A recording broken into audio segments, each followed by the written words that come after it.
السلام عليكم ورحمة الله وبركاته. الحمد لله نحمده ونستعينه ونستغفره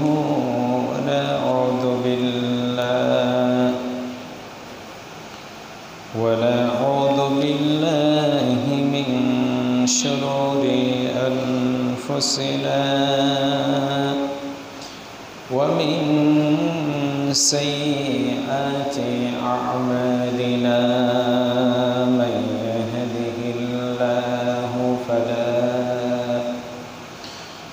فلا مضل له ومن يضلله فلا هادي له، ونشهد أن لا إله إلا الله وحده لا شريك له، ونشهد أن سيدنا وحبيبنا ومولانا محمدا عبده ورسوله الذي أرسله بالحق بشيرا ونذيرا وداعيا إلى الله بإذنه وسراجا منيرا. فقد قال الله تعالى في كلامه المجيد وفرقانه الحميد: أعوذ بالله من الشيطان الرجيم. بسم الله الرحمن الرحيم. إن الله وملائكته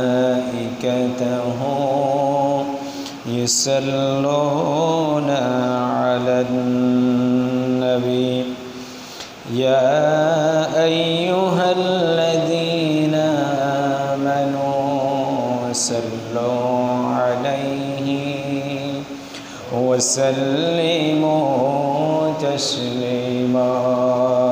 اللهم صل على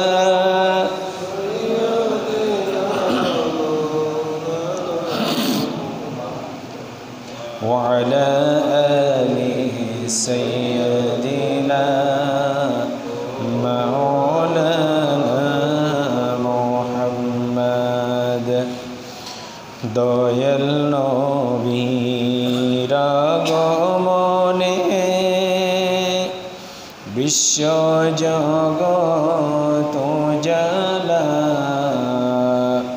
কুল কায়নাত দরুদ পড়ে বিশ্ব নবী মুস্তাফা। আল্লাহুম্মা সাল্লি আলা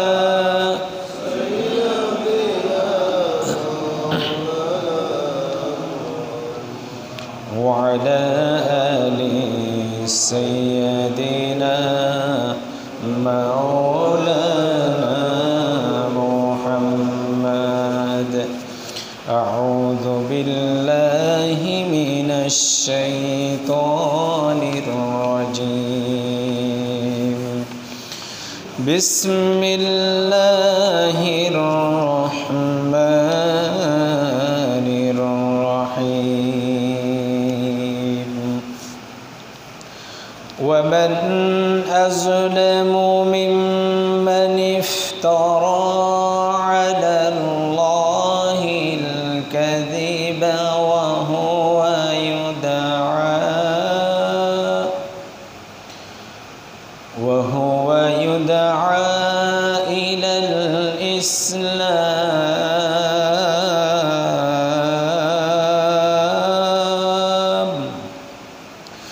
والله لا يهدي القوم الظالمين. وقال رسول الله صلى الله عليه وسلم والإيمان هو الإقرار باللسان وتصديق بالجنان وجميع ما صح عن رسول الله صلى الله عليه وسلم وعمل بالجوارح. صدق الله مولانا العظيم وصدق رسوله النبي الكريم ونحن على ذلك من الشاهدين والشاكرين. সম্মানিত হাজিরিন, আসসালামু আলাইকুম ওয়া রাহমাতুল্লাহি ওয়া বারাকাতুহু। মহান আল্লাহ সুবহানাহু ওয়া তাআলার দরবারে শুকরিয়া যে আল্লাহ রাব্বুল আলামিন পবিত্র রবিউল আউয়াল মাসের প্রথম জুমাতে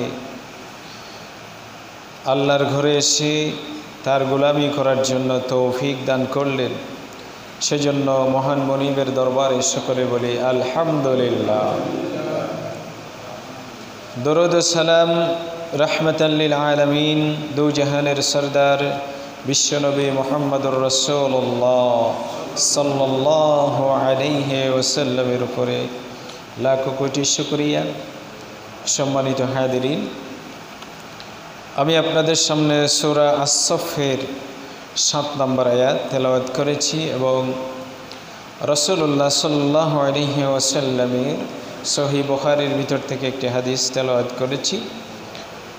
আমরা আমাদের আলোচনার ধারাবাহিকতায় সূরা আস-সফের গত জুমাতে আমরা যেখান থেকে শেষ করেছিলাম আমরা সেখান থেকেই শুরু করব ইনশাআল্লাহ। আমাদের গত জুমার আলোচনার বিষয় ছিল সূরা আস-সফের 6 নম্বর আয়াতের আলোকে রাসূলুল্লাহ সাল্লাল্লাহু আলাইহি ওয়াসাল্লামের আগমনের যে সুসংবাদ সম্পর্কিত হাদিস দিয়ে আমরা শেষ করেছিলাম। আমরা সেখান থেকে শুরু করব, যেহেতু পবিত্র রবিউল আউয়াল মাস রাসূলুল্লাহ সাল্লাল্লাহু আলাইহি ওয়াসাল্লামের আগমনের মাস। রাসূল সাল্লাল্লাহু আলাইহি ওয়াসাল্লামের এই আগমনের মাসে আমাদের সমাজে, আমাদের দেশে কিছু বিষয় প্রচলিত আছে, তো এগুলার সাথে কোরআন এবং হাদিসের যে সম্পর্ক কতটুকু আমরা সেই বিষয়গুলো জানার চেষ্টা করব ইনশাআল্লাহ।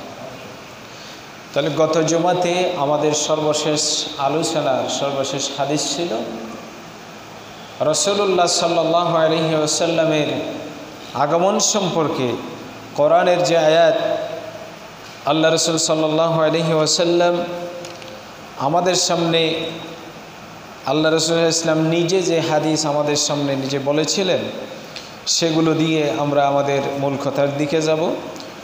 যখন হযরত ঈসা আলাইহিস সালাতু ওয়াস সালাম তার স্বজাতিকে বলেছিল وَإِذْ قَالَ عِيسَى ابْنُ مَرْيَمَ يَا بَنِي إِسْرَائِيلَ إِنِّي رَسُولُ اللَّهِ إِلَيْكُمْ مُصَدِّقًا لِمَا بَيْنَ يَدَيَّ مِنَ التَّوْرَاةِ وَمُبَشِّرًا بِرَسُولٍ يَأْتِي مِنْ بَعْدِي اسْمُهُ أَحْمَدُ।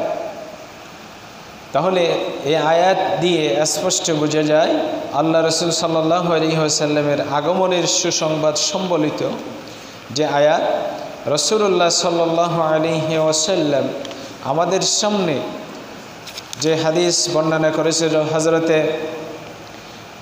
ইবরাদ ইবনে সারিয়া রাদিয়াল্লাহু তাআলা আনহুর ওই হাদিসটি আল্লাহ রাসূল সাল্লাল্লাহু আলাইহি ওয়াসাল্লাম বলেছেন, ইন্নী আবদুল্লাহ, আমি হচ্ছে আল্লাহর একজন প্রকৃত গোলাম। আব্দুল্লাহ মানে আল্লাহর গোলাম। আব্দুল্লাহ মানে কি?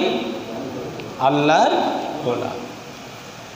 আল্লাহ রাসূল ইসলাম নিজেই বলতেছে ইন্নী আবদুল্লাহ, আমি একজন আল্লাহর গোলাম। কিভাবে?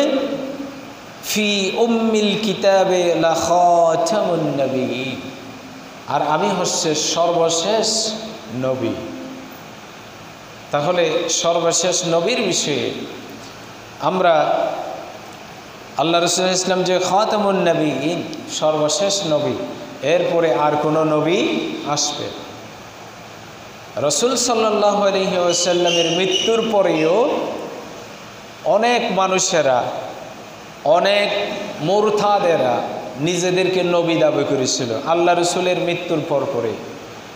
সুরিয়া নামক একজন, মুসাইলামা ইবনে খাজ্জাব নামে, এভাবে করে অসংখ্য ব্যক্তিরা নবী দাবি করেছিল।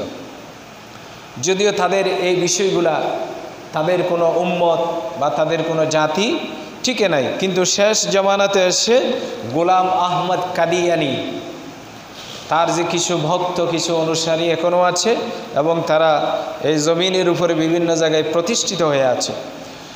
কিন্তু তাদেরকে পৃথিবীর সমস্ত আলেম উলামারা, পৃথিবীতে বড় বড় যে বিশ্ববিদ্যালয়গুলো আছে, যেখানে কোরআন হাদিসের বিভাগ, শরিয়া বিভাগ আছে, যেমন জামিউল আজহার, মিশরের আজহার বিশ্ববিদ্যালয়, পৃথিবীর প্রাচীনতম বিশ্ববিদ্যালয়, সেখানকার ফতোয়া হচ্ছে কাদিয়ানিরা কাফের। মদিনা ইউনিভার্সিটির ফতোয়া হচ্ছে কাদিয়ানিরা কাফের। কাতার বিশ্ববিদ্যালয়ের ফতোয়া হচ্ছে কাদিয়ানিরা কাফের। অর্থাৎ পৃথিবীতে, তারপরে সৌদি আরবে কিং আব্দুল আজিজ বিশ্ববিদ্যালয়, এটা কিন্তু মদিনার চাইতে আগে প্রতিষ্ঠিত এটা, এবং ওখানে সবচেয়ে ভালো ভালো ছাত্ররা ওখানেই পড়ে। আপনার মদিনা বিশ্ববিদ্যালয়ের চাইতেও কিং আব্দুল আজিজ বিশ্ববিদ্যালয়ে পড়ার জন্য ছাত্রছাত্রীরা প্রতিযোগিতা বেশি করে, কারণ ওখানকার পড়ার মানটা কিন্তু অনেক ভালো। এখানে আর বাইরের দেশের চাইতে ওই নিজেদের ছেলে সৌদি আরবের ছাত্রছাত্রীরাই বেশি পড়ে, বাইরের এদেরকে কিন্তু কম সুযোগ দেয়, খুবই কম পায়, কয়েকজন মাত্র এরকম সুযোগ হয়। তো যাই হোক, পৃথিবীতে যত বড় বড় বিশ্ববিদ্যালয় আছে